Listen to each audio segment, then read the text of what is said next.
When you need advice on something really important in life, chances are you're not asking the person in line with you at the grocery store. You're going to ask a trusted friend or a mentor, someone on a very small select list of people that you've built trust with over the years. Google in many ways is no different. Google has a list of websites that they trust. They look to these sites when they need to understand a new or current website. How does your site stack up? Well, it's never been more important than now to make sure that you know. With the helpful content update hitting sites front, left, right, and center, the conversation has been all around turning your website into a brand. And what does that mean? Well, you could say it's adding multiple channels of traffic, like social media, etc., adding a storefront. It's a bit nebulous, to be fair. I think in reality, what people might be really trying to say is that Google needs to better understand your website. If they don't know you from all the other websites on the internet, chances are you won't rank well over time. Want to learn what Google really thinks of your website? Today, I'm going to show you how to find out, and it only takes about 30 seconds. This is not a new method, and I didn't come up with it. I think I first learned about it from Charles Float several years ago. And I've seen numerous friends of mine like Cyrus Shepard talking about it recently. But more important than showing you how to do it, how to analyze it, it only takes a few seconds. I'll spend the bulk of this video analyzing websites, both large and small, with this technique. Huge brands to brand new websites, sites that survived the HCU, a dozen sites in total. And I think you'll be really interested to see the common threads that come out. You see, there are some things that Google is looking for in order to trust your website, and they are arguably very different than what moves the needle from an SEO standpoint. Okay, let's dive in. Okay, so what is the technique that I'm talking about? If you Google any brand's name, so not their URL, but their brand's name, you'll see that next to their mention, there will be 3 stacked gray dots. And when you click on those dots, you'll get a results panel that is about this result. Now, Google tells you all about it, and so if you want to read more about the information behind it, then you can, but what we're going to use this for today is to analyze what Google thinks about each brand's result, and then what you can learn from it. Hey, I publish a lot of video content helping people understand Google, SEO, and the like. And if you like this type of content, please make sure you're hitting the like button, subscribe for future videos that I'm going to release. Appreciate it. Let's dive in. First up, let's look at some large brands. Now, I know most of us, the vast majority watching, don't have websites that are this large, that are this dominant, that have this kind of domain authority, but we can learn out of all the different facets Google could look at in terms of what they would want to know to trust a website this large, which ones they're picking up, right? Like if you're Healthline, which we'll look at, and you have so many mentions online, which ones is Google actually identifying that they trust? So let's go ahead and look at a couple of large sites. All right, let's start off with one of the go-to standards in discussions when it comes to SEO and whatnot, Healthline. And if we click on these 3 dots, we can see that they're pulling in a Wikipedia page for their source, and they tell us that right out of the gate. And again, we know, but if you don't know this yet, like Wikipedia is the #1 driving factor of the knowledge panel, which is where Google's going to pull a lot of this information, as we're going to see in this video here. And getting information about you and your brand, your website into the knowledge panel, even if you don't end up with a knowledge panel, but you get information that the knowledge panel pulls from, in other words, the knowledge graph and its repository of websites it goes to for the information, getting information about you and your brand and your website in there is the #1 driver of helping Google understand and then hopefully, therefore, also trust your page. So Wikipedia is the #1 driver there, and they're pulling information actually not about Healthline, the website, but about Healthline Media, which is the parent company. You want to click, though, on more about this page, and this is where we really get into where Google is pulling, and it tells us about this. If you want to learn more about why they like these sources, just click on that information button. But here we're getting a description, and they're pulling this description not from one of Healthline's sources, but from Wikipedia, right? And it's much better if Google can get a description about your website from somewhere else than from your website. However, they also are pulling in, as they put it, in their own words. You'll see that a lot as we go through. Where Google can't find a reputable about you and your brand section, they will oftentimes, if they've crawled and trusted your site enough, they'll pull in yours so you can see both. They also pull in key details like founded and headquarters.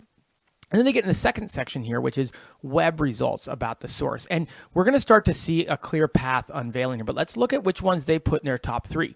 Number 1 is healthlinemedia.com, which we know to be the parent company because it says right here. The number 1 health information publisher in the U.S. with leading brands like Healthline.com, Medical News Today, Greatest, Psych Central. So this is the parent company. This is, and we talk about how can be very important in terms of how you stack your entities and making sure that Google can understand that a website is more than just a website, but there's people and perhaps a business behind it, right?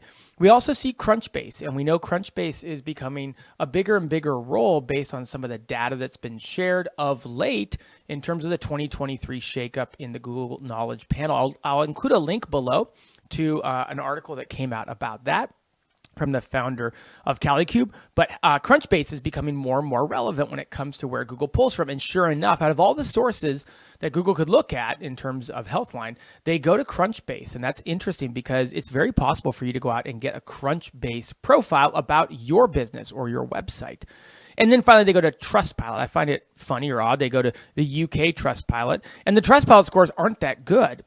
Again, we think of Healthline as the gold standard, but again, this is less about the quality of the website, but about where Google goes to get their information about the website. So obviously, you want to have good Trustpilot scores, but Google understands and uses these websites, the parent company, because they understand from the entities that have been built, Crunchbase, because it's a business repository of businesses, and then Trustpilot, because it's where users go to comment and to give reviews in a trusted environment. So we can learn a lot about what Google is looking for. Let's carry on.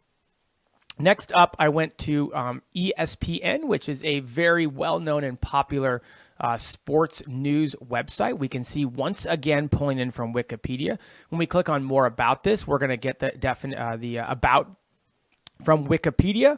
And in this case, they did not elect to pull in a about description. And that could be because ESPN doesn't make it very easy to find that. Sure enough, a quick look on the page, and we don't see anything up here in the upper navigational menu that would allow us to learn more about.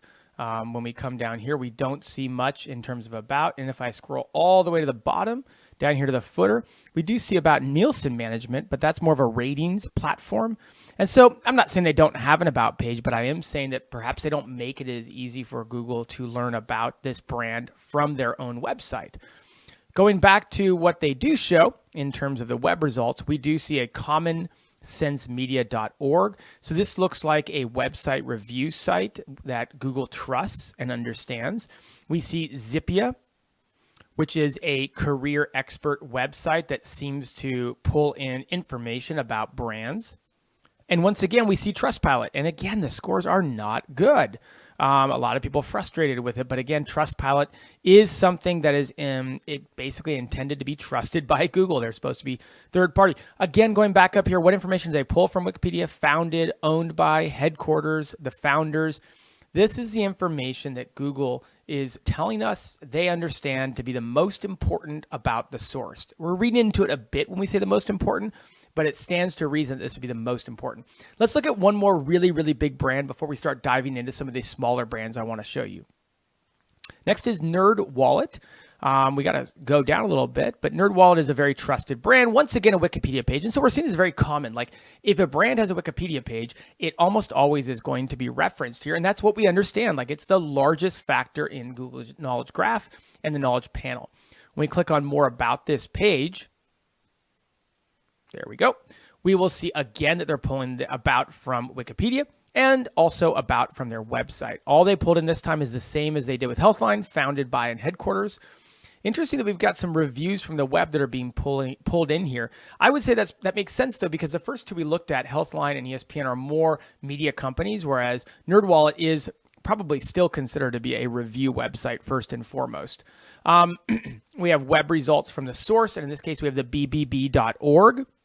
That's going to be the Better Business Bureau, another similar to Trustpilot, but for businesses. We have creditloan.com. I don't know much about them, but I would assume that they're a pretty large website. And then we have Amazon, which I think is really interesting. Amazon's done a case study on NerdWallet for their AWS platform. And Amazon is one of the most trusted, biggest websites in the world. And so it's being pulled in here. Again, this one deviates a little bit from what we saw with ESPN and Healthline, but this is one of the larger, I'd call it review websites, if you will. I wanted to look at Wirecutter, but since it's a part of the New York Times, I didn't want it to get mixed up there, so I chose NerdWallet. This is kind of an example of where it varies when you have a review website, but one that is a large, high DR, highly trusted brand.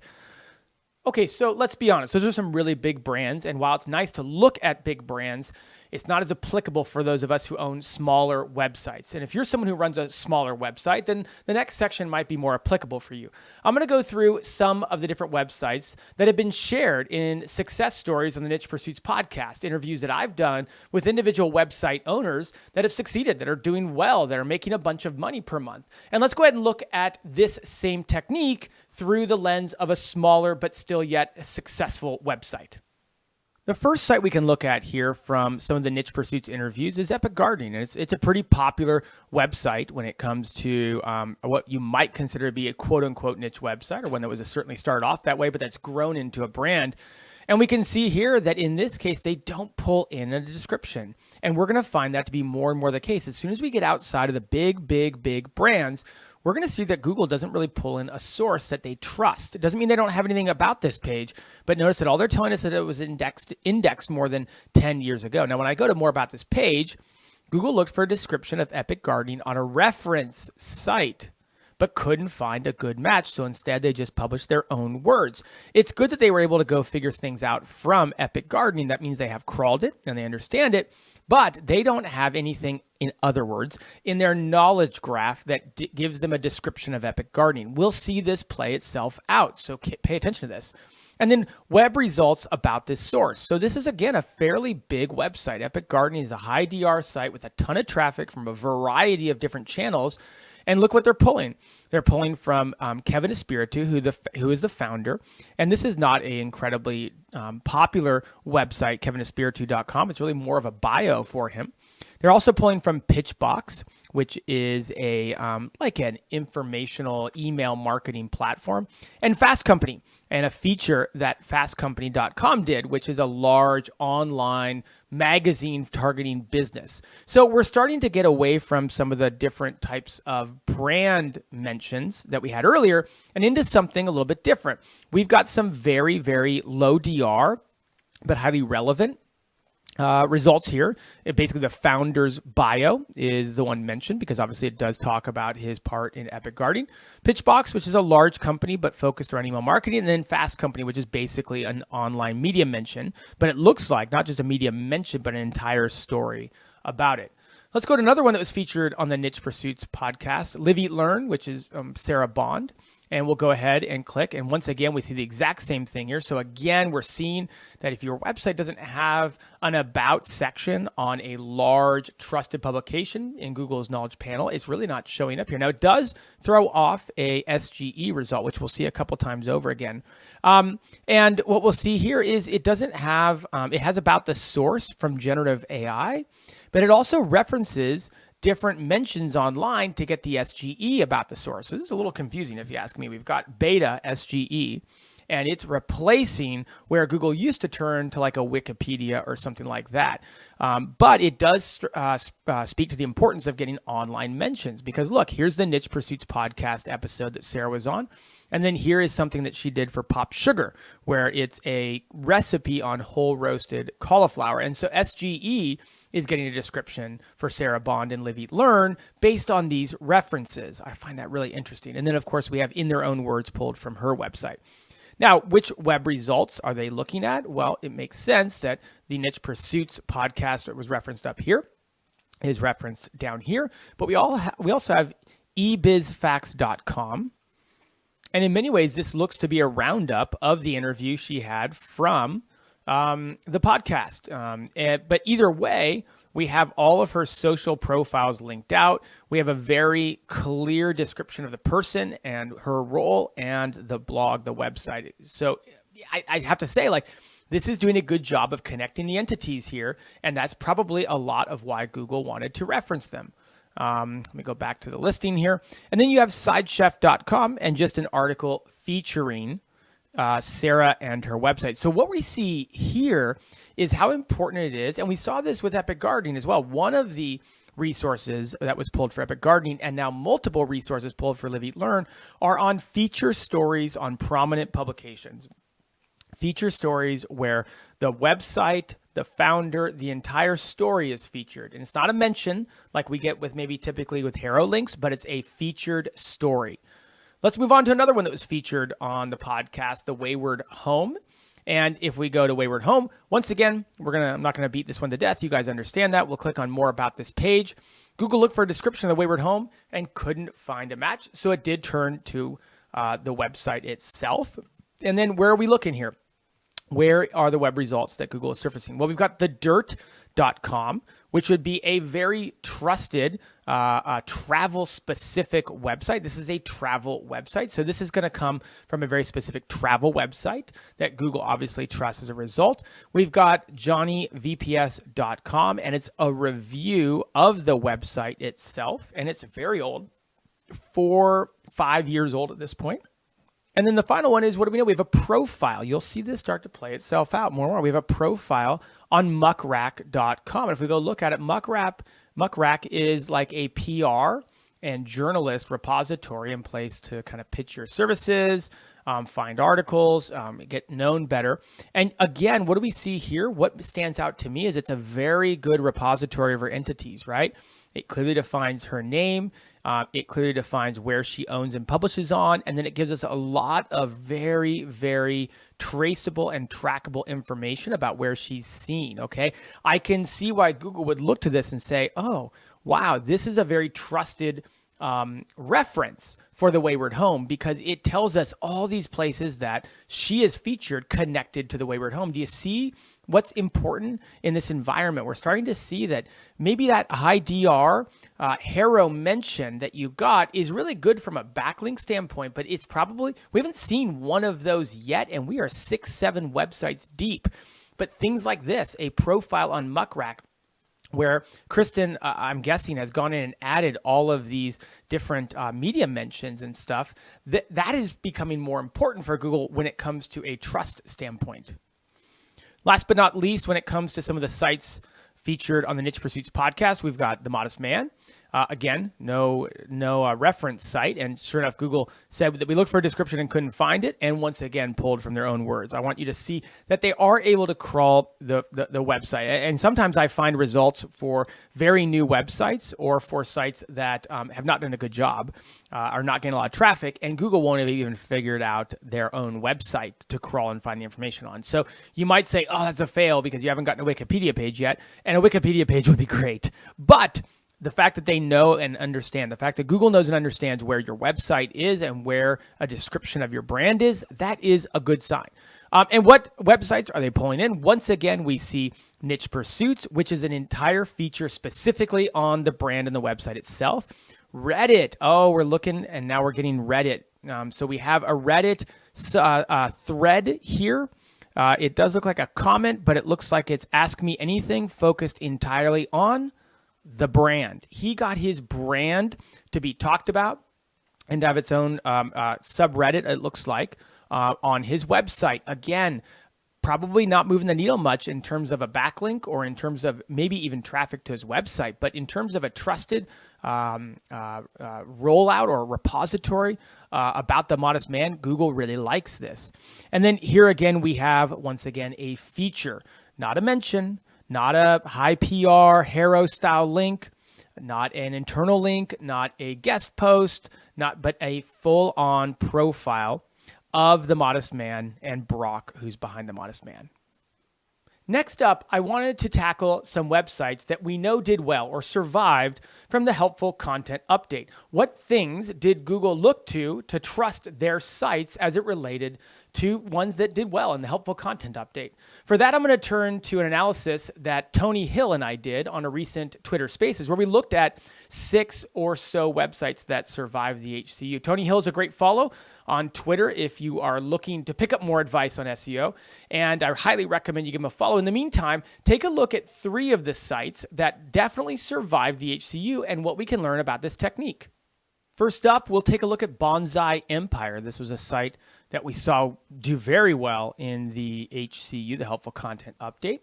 And, once again, no description from a Wikipedia, but they do find their own website description. What web results are they using? Well, first off, they are pulling from a review of the Bonsai Empire's course.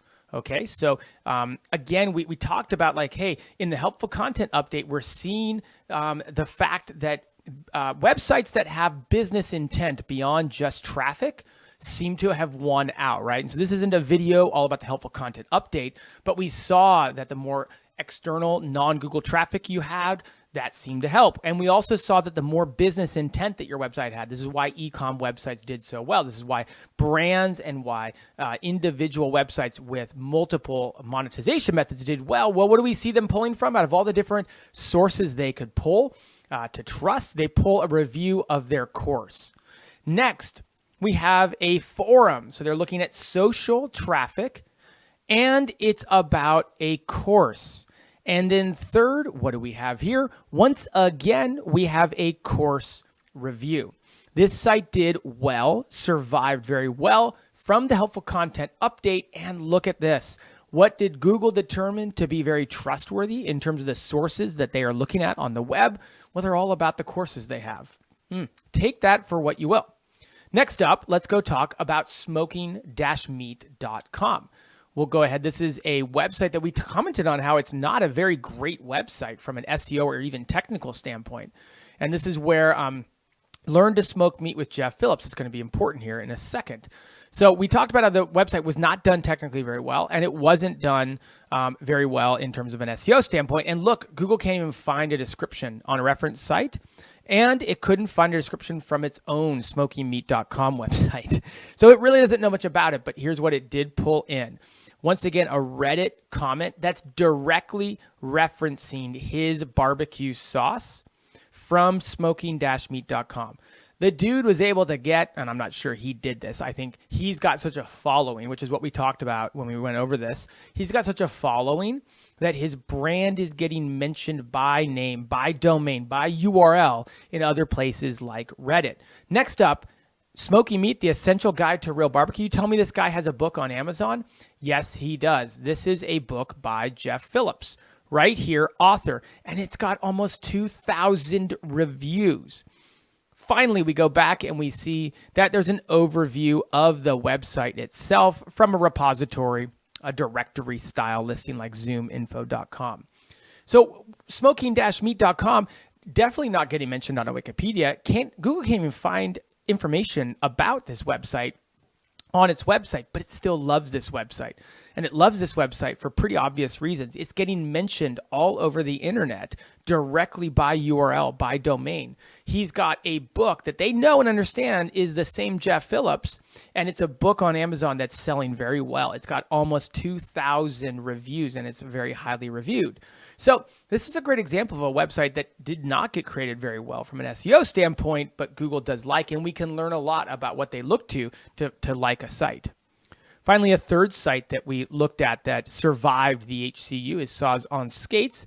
And we click on more about this page. Once again, we see no Wikipedia mention, but in their own words, they were able to crawl the website. And what do we see here? Again, we see a blogger profile, which is in the brand name.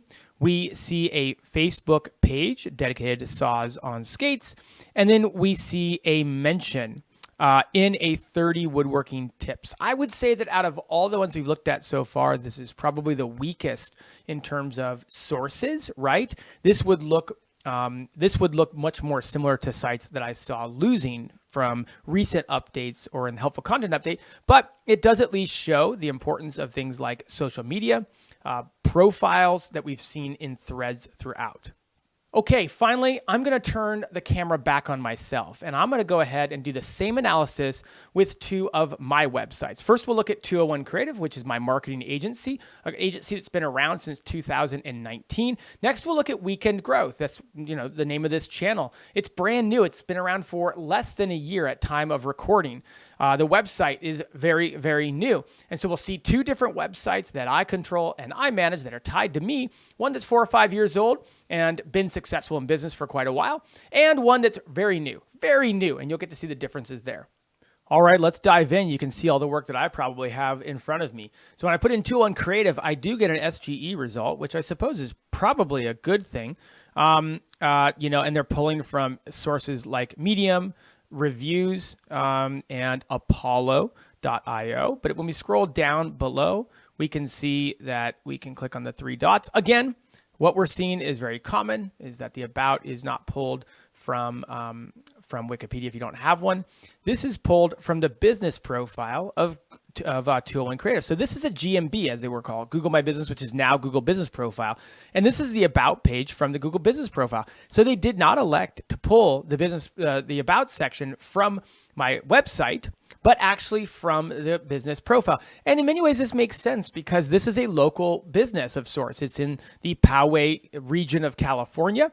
And so by all intents, it does have a local aspect to it. And we know business profile is really important. It's also able then to pull in reviews.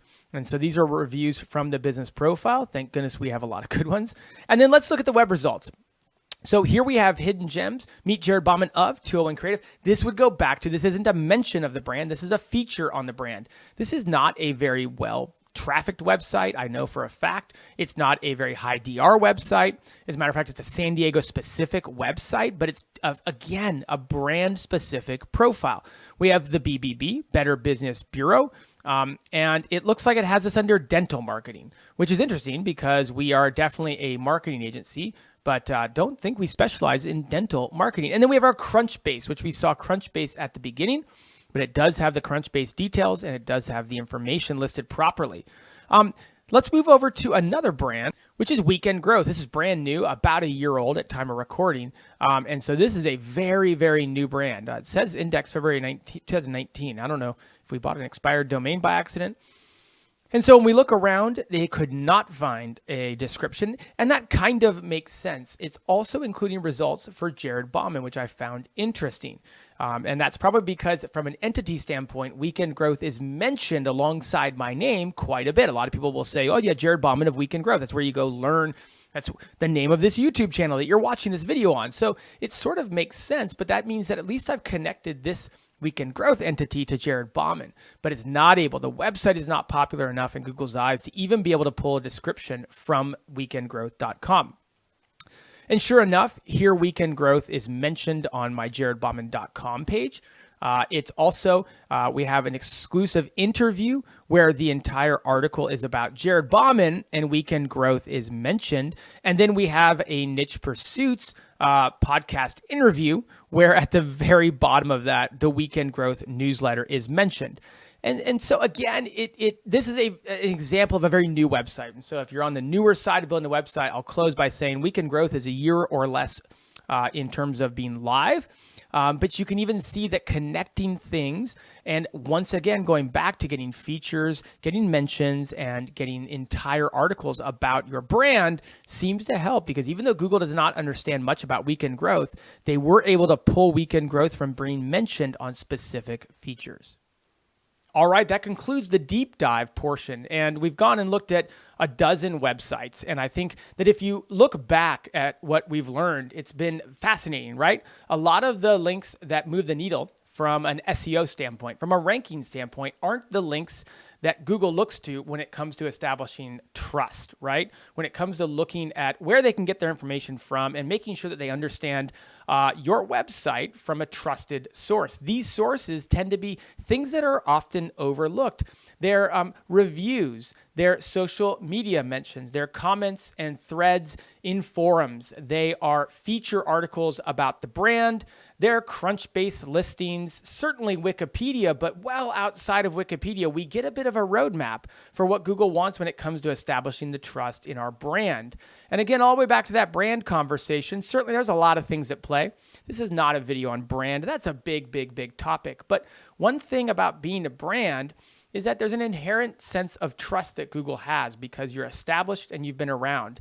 And what better way to show Google this sort of brand trust than by making sure that your website is being mentioned in the types of places we saw exposed today.